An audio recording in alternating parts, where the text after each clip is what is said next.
नाज़रीन, वो शख्स अपना नाम सर्गी पोनोमारेंको बता रहा था। पुलिस ने जब उससे आईडी मांगी तो वो एक ऐसी कंट्री ने इशू कर रखी थी जो अब मौजूद ही नहीं है। जी हाँ, ये आईडी सोवियत यूनियन के दौर की थी। अब ये बात तो आप सब जानते हैं कि यूक्रेन पहले सोवियत यूनियन का हिस्सा हुआ करता था और जिस दिन ये वाकया पेश आया, सोवियत यूनियन को टूटे 2 दहाइयां गुजर चुकी थी। ऐसा नहीं है कि यूक्रेन पुलिस ने इससे पहले सोवियत यूनियन की कोई आईडी देखी ही नहीं थी, पर यह शख्स दिखने में 20-25 साल का लग रहा था और उस आईडी पर उसकी डेट ऑफ बर्थ 1932 की शो हो रही थी। सिर्फ डेट ऑफ बर्थ ही नहीं बल्कि आईडी पे शो होने वाली पिक्चर भी उसी की थी। ये सारा माजरा पुलिस को हजम नहीं हुआ। 1932 में पैदा होने वाला शख्स 2006 में 74 ईयर्स के बाद भी 20-25 साल का कैसे दिख सकता है। उन्होंने सर्गी से पूछा कि आज कौन सी डेट है, तो उसने थोड़ा सोचने के बाद जवाब दिया 23 अप्रैल 1958। ये वो पॉइंट था जब पुलिस को लगा कि ये शख्स पक्का कोई पागल है। वो उसको मेंटल हॉस्पिटल ले गए जहां डॉक्टर पाब्लो कट्रिकोव ने उसकी मेंटल हेल्थ का जायजा लिया। सर्गी को भी कुछ समझ नहीं आ रहा था कि उसके साथ क्या हो रहा है। डॉक्टर ने पूछा कि क्या उसको याद है कि वो 1958 से सीधा 2006 में कैसे आया। उसने बताया कि मैं दिन के टाइम पर सिटी वॉक पे अच्छे फोटोग्राफ्स लेने के लिए निकला था, तभी मैंने आसमान पर एक अजीब चीज को उड़ते हुए देखा। डॉक्टर ने पूछा कि वो चीज कैसी दिखती थी, तो उसने बताया कि मैं एक्सप्लेन नहीं कर पा रहा, पर मैंने अपने कैमरा में उसकी फोटो खींची। ये बोलते हुए उसने अपना कैमरा आगे कर दिया।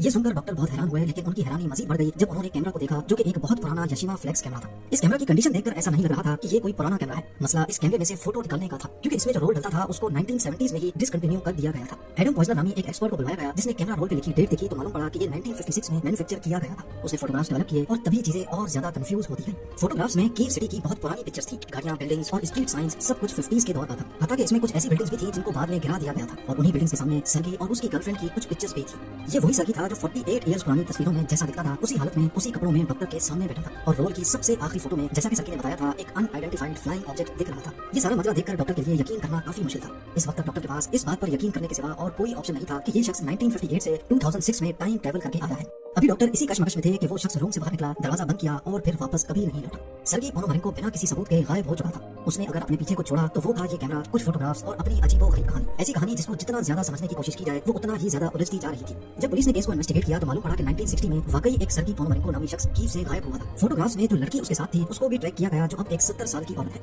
उसने पुलिस को बताया कि 1958 में सर्गी वाकई में गायब हुआ था, लेकिन कुछ ही दिनों में वापस भी आ गया। ये उतने टाइम के लिए ही गायब हुआ था जितने टाइम के लिए ये 2006 में नमूदार हुआ, लेकिन उस खातून के मुताबिक वो 1960s में दोबारा गायब हुआ और उसके बाद आज तक वापस नहीं लौटा। पर कहानी में एक ट्विस्ट और भी है। सालों बाद उसको सर्गी की एक फोटो रिसीव हुई जिसमें नोट लिखा था 2050। इस फोटो में सर्गी की एज ज्यादा है और बैकग्राउंड में कीव सिटी नजर आ रही है। फर्क सिर्फ इतना है कि कीव सिटी स्काई स्क्रैपर से भरी हुई है। उसने नोट में ये भी लिखा था कि वो जल्द ही वापस आएगा, लेकिन किसी वजह से ऐसा नहीं हो सका। सर्गी पोनोमारेंको की ये इंटरेस्टिंग स्टोरी एक यूक्रेनियन टीवी शो पे दिखाई गई थी और देखते ही देखते ये इंटरनेट पर वायरल हो गई।